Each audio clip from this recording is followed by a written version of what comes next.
Պատանդառության միջոցով բանտերից համախոհներին ազատ արձակելու փորձերը սովորաբար ունեցել են երկու ավարտ. զինված անձինք հանձնվել են կամ սկսվել է գրոհ։ Վերջին տասնամյակներում քաղաքական նպատակներով զինված հարձակումներ տեղի են ունեցել տասնյակ երկրներում։ Ահա այն հայտնի դեպքերը, երբ քաղաքական պահանջներ բարձրացնող զինված խմբերը հարձակում են գործել եւ պատանդներ վերցրել։ Այս շարքում ներառված չեն ազգամիչյան կամ կրոնական բնույթ ու երանգ ենթադրող հայտնի դեպքերը։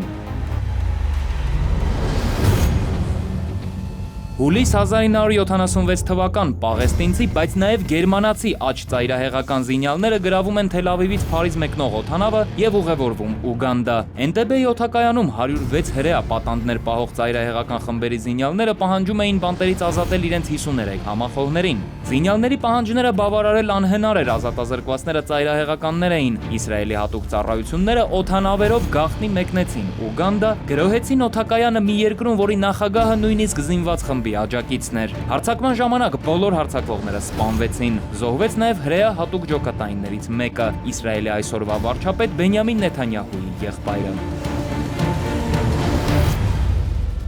Նոյեմբեր 1985 թվական Բոգոտայում կոլումբիական ապստամբական ջոկատների 28 զինյալներ գրավում են Արդարադատության պալատն ու պատանդ պահում 400 մարդու։ Պահանջը մեկն էր, որ երկրի նախագահը դադարեցնի հարձակումը լեռներում կռվող ապստամբների դեմ։ Իրականում նախագահը նույնիսկ նախաձեռնել էր ժամանակավոր հրադադար պետությանը չենթարկվող խմբերի հետ իրավիճակը այլ ճանապարհով լուծելու համար։ Պատանդառությունը երկար չտևեց։ Սկսվեց գրոհ, քանի որ զինված հարձակման միջոցով իշխանությանը ճնշելը կհամալրեր ապստամբների շարքերը, ոչնչացնելով պետական կառավարումը, բոլոր հարձակվողները սպանվում են։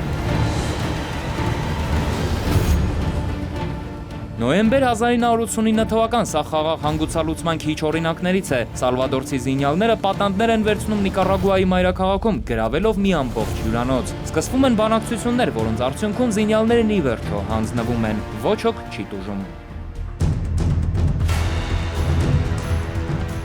26 երկրի մոտ 40 դիվանագետների միաժամանակյա պատանդառության դեպքն ամենաաղմկահարույցներից էր։ 1996 թվական դեկտեմբեր Պերուի մայրաքաղաքում Ճապոնիայի դեսպանությունը գրավում են մարքսիստական ուղղվածությամբ ռազմականացված քաղաքական խմբի 18 զինյալներ եւ Պերուի նախագահից պահանջում փոխել երկրի տնտեսական կուրսն ու բանտերից ազատել իրենց համախոհներին։ Բանակցությունը տևում է 4 ամիս, ավարտվում գրոհով։ Բոլոր զինյալները սպանվում են։ Պատկերացրեք, թե ինչ կլիներ, եթե նրանց պահանջները բավարարվեին։ Հաջորդ օրը մեկ այլ խմբավորում կգնար միևնույն քայլին։ Միջազգային փորձը ցույց է տալիս, որ պատանդառության եւ զինված հարձակման միջոցով քաղաքական կամ իրավական պահանջները որպես կանոն չեն բավարարվում։ Նախադեպ չդառնալու, պետական ինստիտուտները չխաթարելու եւ ել ավելի ծանր ու անկառավարելի իրավիճակ չստեղծելու համար։ Զինված հարձակումների վիճակագրությունը ցույց է տալիս, որ հանգուցալուծման սցենարները երկուսն են՝ զինյալները կամ հանձնվում են, կամ վնասազերծվում։ Դավիթ Սարգսյան, ժամը լրատվական։